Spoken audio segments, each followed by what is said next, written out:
Otilia and Kabita are in a predicament. The college roommates want to set up an abortion on the black market in 1987's Romania, 2 years before Ceausescu's execution. Welcome back to the 2.54 centimeter barrier. I'm Ewan Graf and I'm joined by Kevin Taelemans to discuss Cristian Mungiu's Palme d'Or winning 4 months, 3 weeks, and 2 days. As we're heading to the 2026 edition of Gun in exactly 2 weeks, we're having a look at some films by filmmakers who have new films premiering there. Mungiu's Fjord, starring Renate Reinsve, and Sebastian Stan are set to screen in competition. And then next week, we're gonna take a look at The Yellow Sea and The Chaser, then La Libertad on May 12th, and Leviathan on May 19th. Kevin, for both of us, this is the second Cristian Mungiu film we've seen, as we've both seen 2022's RMN, which I was a bit more lukewarm on than you were. I think you liked it quite a bit. Maybe that just needs a rewatch on my end. Where do you want to start with 4 months, 3 weeks, and 2 days? We are recording this on a Monday. Mm-hmm. This is how I started my week off. Yeah, depressing start, right? Yeah, it's a very depressing start. Very sad start as well. This is a very realist movie, I should say. It does not shy away from its subject while also not hammering on the subject, because abortion really doesn't get mentioned specifically until when they are in that hotel room, like 30-40 minutes into the movie. I was quite impressed as well with the long takes, because long takes are normal in Europe. Definitely in America or like other places, they do more editing than we here in Europe do. And you never know whether that's out of necessity for the budget or because of availability with the cameras, etc. And they never really do any like 2 camera setups in this movie ever. I think it's very much only 1 camera. And this movie had a budget below like around 600k euros. Mm-hmm. So okay. Yeah, so it's a very low budget, probably out of necessity. Yeah, it's a bit of a terrifying movie. Can I just say, because I have it on Blu-ray here, on the back of Blu-ray cover, they have to go a bit more into this, and it's like, the friendship between 2 girls is tested to its absolute limits. I think beyond limits, brother. It's not absolute limits, like beyond that. Because holy shit, what this woman does for her roommate is insane. Yeah, that was one of my notes. Is like the most ride or die roommate you could possibly have. That's crazy. Because it's more her movie, right? Of how she takes us through this world as basically a roommate who is seeking an abortion. And also not, by the way, spoilers for this. Go seek it out yourself, right? All of these discussions. The movie's 20 years old. Come on, man.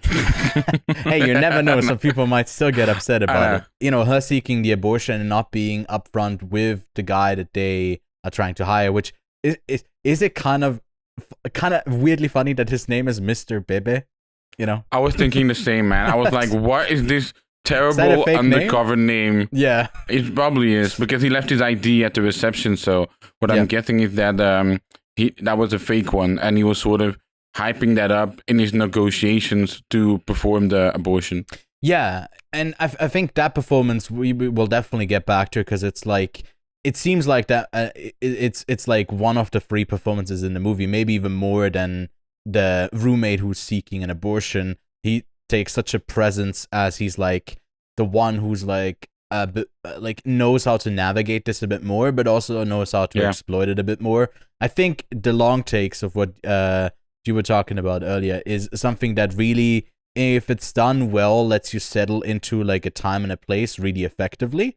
And I think giving you the context at the start as well, obviously in some synopsis you would read it. I think it's not on the one on Letterboxd, but where I watched it on Criterion, they have a little bit of a longer excerpt that they write for it, and they were saying, like, talking about the Ceausescu government, and that it does take place in 87.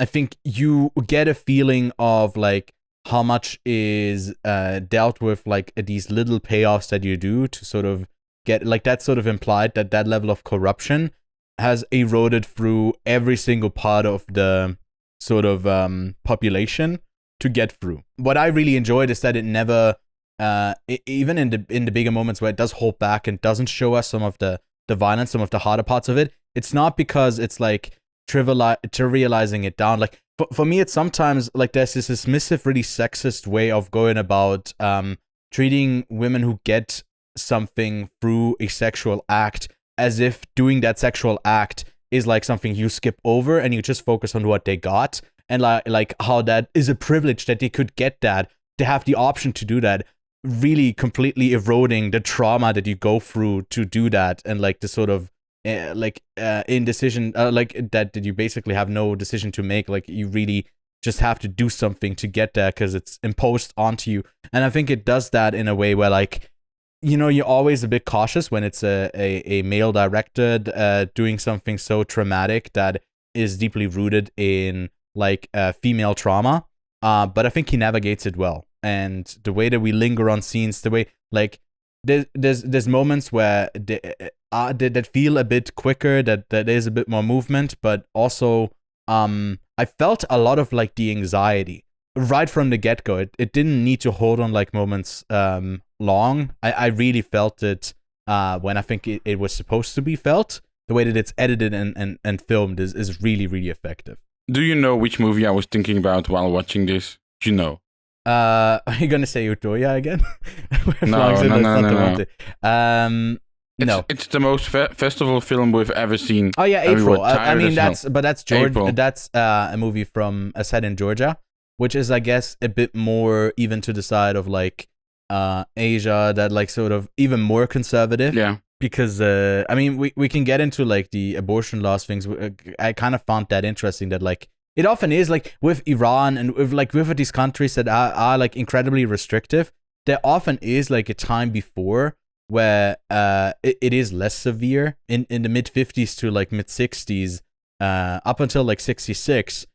Like you could get an abortion on demand. Obviously, it was like still something that I think we are even nowadays still not that progressive on. In some, yeah. So it probably isn't like, you know, this ideal like pro-choice like sort of thing even before, not to over idealize it. But it was like severely restricted up until 1990 with Ceausescu and his execution. And we are like in the back end years of this place where it was initially done to boost fertility. And that sort of worked for a while, like 1966, right before they started doing that. The fertility rate was around like 14.3, but then it moved up the year after it was like first banned to like 27.4 per 1,000, and then in the mid 80s or like in 83 it fell back to like 14.3. So we are like deep in the time where these black markets of abortions have been established. It's not like people are just having less sex. These like abortions are just not or pregnancies are not reported on and aborted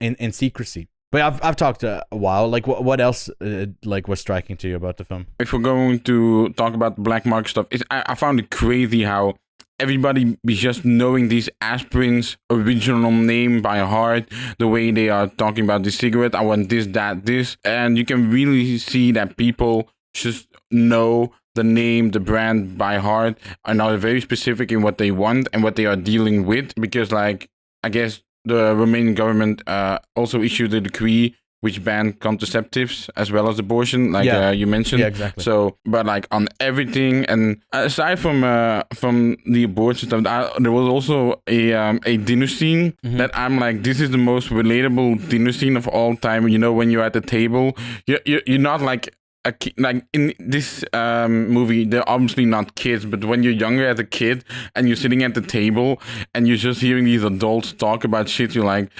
And you're just sitting there. I was and like, you got your own stuff going on, and you're like, you got your own stuff going on. You wouldn't care less what they talk about, but they sort of like every now and then they look at you to like sort of get a response out of you, and like, yeah, and you don't want to be impolite, but you're like, what the fuck? I don't want to be here. Get me out of here. Like both the lead and her boyfriend are like both in that same situation of like, yeah, And then there's later on when they're like fighting and the mom comes in and wants to like give them something and then just like creme brulee. Realizes what's going on and just backs out of the room again. I thought that was like perfect too. It's like, why are you sitting in the dark? Let's put on the lights. And like then you see the most too depressing face. Yeah, it's like, oh, I can totally understand the mother excusing the girlfriend then, because the boyfriend's like, oh, please stay 5 minutes. Like, I think she'll understand why she wants to leave. Maybe even not knowing the reasons for it. It's also a lot if you're like invited to someone's home to meet their family, and the way that he filmed it was also so perfect because you veer into the room and you see like half of the table, and it never goes into that room that way. We never see the end of that table. We also see her like distant front on, and to me it almost seems like it's this like ever expanding thing of sort of being caught there, right? With the table extending, the people extending. Like at least that emotion was evoked from me when I like sort of saw like halfway in the room, and I almost started like tuning out just looking at her taking all of this in as they were like yapping about a bunch of things. It's like interesting what they talk about and like what their characters are saying, but I also felt like it was just, you could just look at her face and just like sort of the same way tune a bit out of what they're like saying, and there's a whole little movie playing on her face about all the things that you can feel that she's thinking about, trying to get back and being worried but don't want to display it. Like it's a wonderful performance. I think it's really, really a strong lead performance. And the strength of that scene is also because the people at the table are doctors. I mean, like one is a general doctor. I forgot what the other specific terrain was that he performed in. It almost feels like, you know, when a prisoner encounters like guards or cops and he has to like sort of weave their way out of it. Well, I mean, she also says her dad is in the military, so you probably have someone who's more on the side of the government too. Likely, and I like the boyfriend's dad was, if I recall correctly. Oh, the boyfriend's. Oh, sorry. Then I sort of mistook that. I thought that she was saying that her that her dad was military.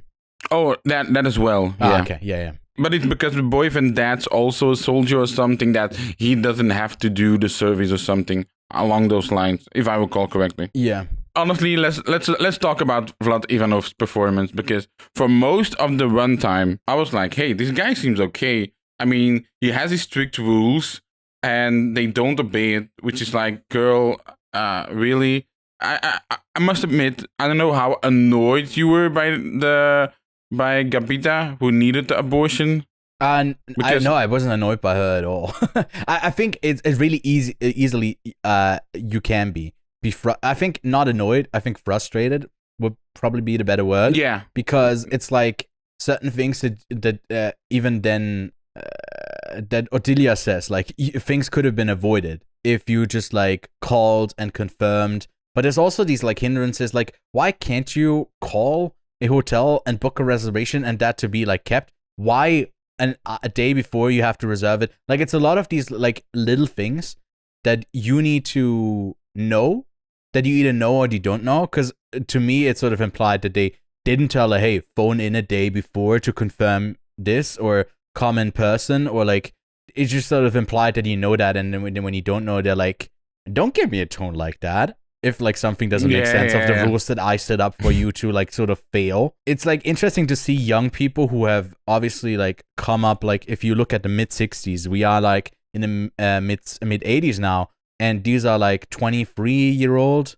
women or 22-year-old women. So their whole life has been under the Ceausescu rule. Sort of the ways that they adapt in this sort of normalcy of all of this like black market stuff and navigating it, the types of conversation that you have to get what you want, but also sort of going unnoticed, also not really knowing what to do because you don't want to brush up against the government and be on the wrong side of it all. And was it also, I'm not entirely sure, but I felt like it was implied that Ottilia is also pregnant, right? When she like froze up when she's running. She is, okay. I don't know specifically if they like say at one point. Wait, they never confirm it. They never confirm it, but the symptoms that she is portraying on screen are apparently also in common with early pregnancy, like early sick pregnancy. Yeah, so I mean, like it is implied that she's also, you know, experiencing what potentially could await her. A great way to find out how not to do things, though, if you have to do it yourself Well, later. yeah, I mean, just like I think now in Romania, you can get an abortion up to 2 weeks of your pregnancy, and I'm like, in the first 2 weeks, are you even noticing that you are pregnant? Like that is such a like early and later than after 2 weeks, you can only get it if you're under if there's like a medical reason for it, Yeah. and I think like a bunch of conditions for it to medical things, they were still like there in the Ceausescu rule, but they were just like very heightened. Like for example, up until like 1974, women over 45 could get an abortion, and sorry, it was lower to 40, but then they raised it back up in the mid 80, like in 85. Right. And they like they also could get an abortion if they already had 4 children, and that was raised to 5 in 85 too. Obviously, the women's life who were threatened by carrying, and then if you were like through a sexual assault, then you could get an abortion. But yeah, I think like what the title already tells you before going in is like we hear that she's like in her 3rd month, which is already pretty late to get an abortion. Anyways, like for her taking that time, I think we never get what is restricted in the way that we get to know about these characters is basically they need something and they try to get it. Like it's very much on a plot level is sort of where that abortion is happening. It's not really giving us like the whole pre-story and justifications to do something. It is just about like how would you get an abortion if you're a 22-year-old who hesitated too long and ends up being like late and not really knowing how to navigate the situation. How could it play out in some of the worst ways, but also not in the way that is like super hyperbolized in a way of like, hey, she'll end up dying and they get found out, they get sent to prison. But it depicts it in a pretty realistic way, which ultimately feels maybe potentially even more haunting because you just are made aware again and again like how often this likely has happened in Romania during that time. But yeah, for that, I think it's a brilliant depiction of this time and a very important movie. As this like conversation is ongoing in a lot of like different parts in the world, and keeps being sort of like not made a progress in for choice, but it's constantly a debate as well, right? Like this movie operates in gray areas because this is a gray area, and this movie is louder in its quiet moments rather than in its louder moments when they are sort of explaining the stuff and what could happen to them and the bookings and all that stuff. Can we talk about Vlad Ivanov? Because Vlad Ivanov is an actor that I feel like this was his breakout role. I only see a lot of films later after this. Yeah, obviously, he's in Snowpiercer, like one of the henchmen that follows Chris Evans. I haven't seen Tony Erdmann, so I don't know what he I think does in that. It's quite a small role. I don't remember him in that movie. But yeah. I've seen him in a lot of movies over the years. I haven't seen Sunset yet, but I've seen the trailer of The Whistlers a few times. So he's normally typecast, I feel, as a bad guy or like as a darker guy, and he truly has the face for it. But in this movie, I thought it was actually quite decent, like I said before, until he says his method of payment. Really, dude, I think from the look of him, I think he's like one step away from Peter Sarsgaard. Am I off there? Like, and Peter Sarsgaard is like the softer side of him, and this is like the harder side that can have a softness, but then be really like can turn that on. Like, yeah, I can see the vision. I can see the vision. Thank you for validating my point. I don't know if it's a good point.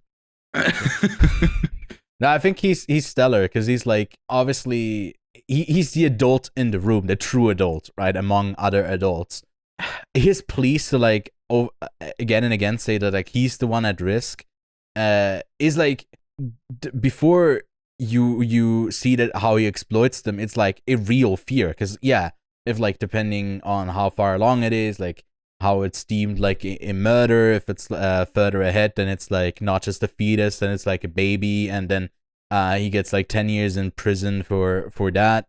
And that fear of how he goes about it, I think is like, is it actually a warranted fear, or is it something where he tries to get something more out of them? And for a lot, Latter. like I think so, but for a long time it feels like it's like to preserve everyone's sort of security. But he doesn't really care how this goes. He just doesn't want it to come back to him. And then when he like not first like I mean, he ends up raping both of them, right? And that is I think that's sort of like it's again that's like something that is sort of implied. Did he with Gabita? Wait, sorry. Did he rape Gabita? Like, yeah, I'm because she pretty comes sure in. She comes in after as well into the bathroom and also cleans herself. And to me, that was sort of the implication that she went in after that as well. And right. Yeah. I wasn't sure, but I'm not 100% on that as well. But like that's where the ambiguity of this movie is, right? Yeah, I mean, yeah, and also for him as exploiting them, it's just one step further of what she needs to go through. And I think it's also interesting when they bring up the other friend that recommended him. That is like not someone who's gone through it themselves, but just heard it from someone else. And it's like a lot of these things where there's no one to truly trust because you gotta keep them a bit further away for it to not be like riskier to be caught. And like I almost wonder at a point if like he's also worried that they're pretending to be pregnant to sort of get him caught. Like that's got to be something that's at the back of his mind as well. And I think it's really tense in those in those moments where they're just trying to negotiate. And I think they are like being pretty short-sighted in the way that they like don't know how to deal with this and just sort of want to get it sorted, but also are very limited in what they can offer him. And like I think I'm going around in circles on what I'm talking about, but I think and he really represents that well. And you really sense there's also this community because so you have the friend that recommended it, but hasn't done it herself. They've also heard other option of like a Miss Jenny or something that was a woman but would have done it for a bit more money, which they don't have. And then you also when he's explaining the situation for him, it's like in the case you do call an ambulance, like you want to say this, so you sort of cover them. Yeah. So like there's this community or like the people of Romania that like actually do want to let this slide if you do it a certain way. Like profit, if you say this with profit. Especially I feel like that probably is still the case in the ambulances. And like I'm just noticing now that I see him even more as a villain the more I think about it, because he explicitly doesn't say how much it is right on the phone. Oh, well, he's a villain, but like for most of the runtime that he is in the movie, it doesn't seem to be that way. He's actually very calculated and actually saying all the risk in that turn into an exploitative way of treating them. But I'm just like thinking back now, because he doesn't give them in a number on how much it costs, right? They were saying like they want to do it for less, and then he keeps asking and pressing her like, did I tell you how much it was? Because he's like, do you think I'll do it for like this much to risk it? I think there is. I think at a certain moment there is no more point of contact, because at a certain point the lead, the roommate, essentially says to him like, oh yeah, we won't need you anymore, like we won't call you, and then it's like, sure. But in the case of, so I do think because he got the both of them.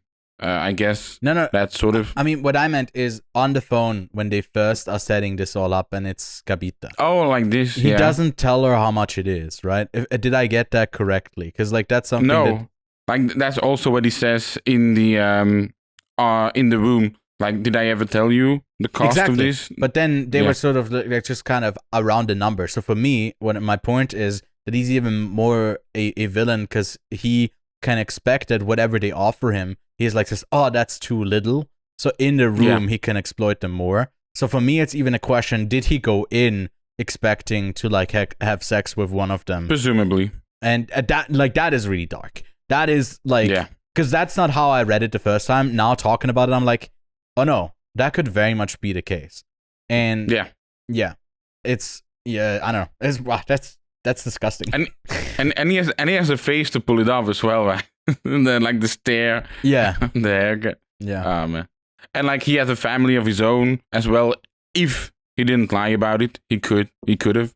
I mean, also, which would make it even more we gotta disgusting. say the timing on some of these things are like perfect. When he's like blowing up like at his mother for being outside, there's like a thing where like a ball like hits the car just in time for her to snap and be like really scared for what he's doing there, but also something happens there. And there's another moment where like she's around with the fetus trying to dispose of it. When she promised like Kabita that she'll like bury it, even though they said like not to do that because dogs will dig it up, not to flush it down the toilet because it will like clog it, and to shoot it down a trash chute from a high-rise building, which they also end up not showing. It's one of the things where like this, you could have done a moment where you like throw down the fetus down the chute, and it's like that's the end of this, and this is like the choice that she made, and to make a but it's not. It's very like it holds back in the moments that don't need to be more cruel than they already are.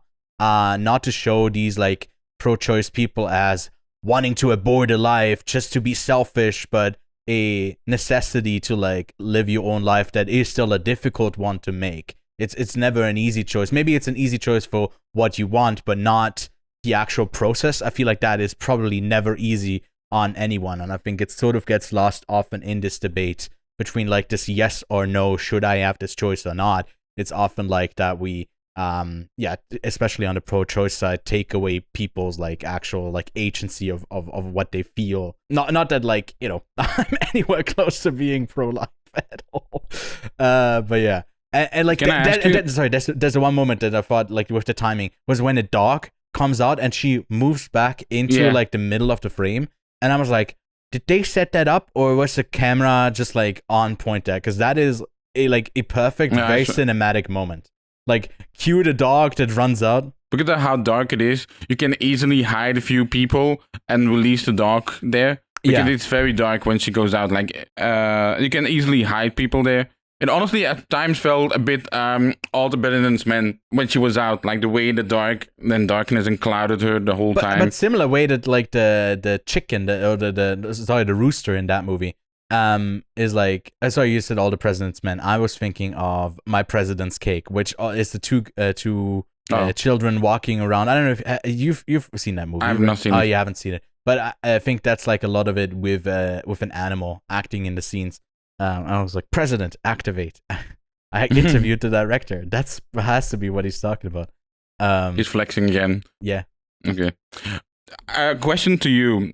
Did you think they were going to show the fetus or not? Because I, for most of the time, thought this is a really good decision to keep it on her face, and then you lower it, and I'm like, and there's a little I felt like it was more, like less is more, right?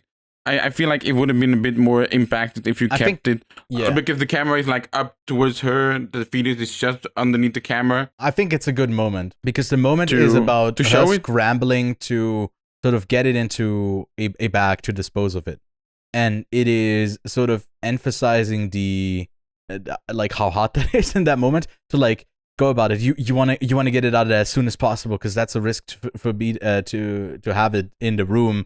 And then like the bag being too small and her putting it in her own, or like wrapping it up and putting it in her own bag. And that I think it was quite effective, although it is a bit much. It's the most much this movie is. I'm not talking about the moment. I'm actually talking about the showing of the fetus. Like that's particularly like I would have preferred it if they held it towards the camera to really see the fear and like the sadness in her. Oh, not just on the fetus, hope for a bit, but also on her, like lower. Yes, okay. Just to not even show it at all. I think would have been a bit more of an impact for me. No, I disagree. I think I like the way that it is in the like. I think we both aren't like saying, "Oh, this is a 5 out of 5, like the best movie of that year for us," because there's just like something about it that doesn't grab me to say like, "Oh, this is one of the best films I've ever seen." But it is very effective in what it sets out to do. Oh, it is. Not that there are like little shortcomings and imperfections that I like don't love, but there's no real point of like pointing them out by one, because it is only little things. But yeah, man, great film. I gave it an 8 out of 10.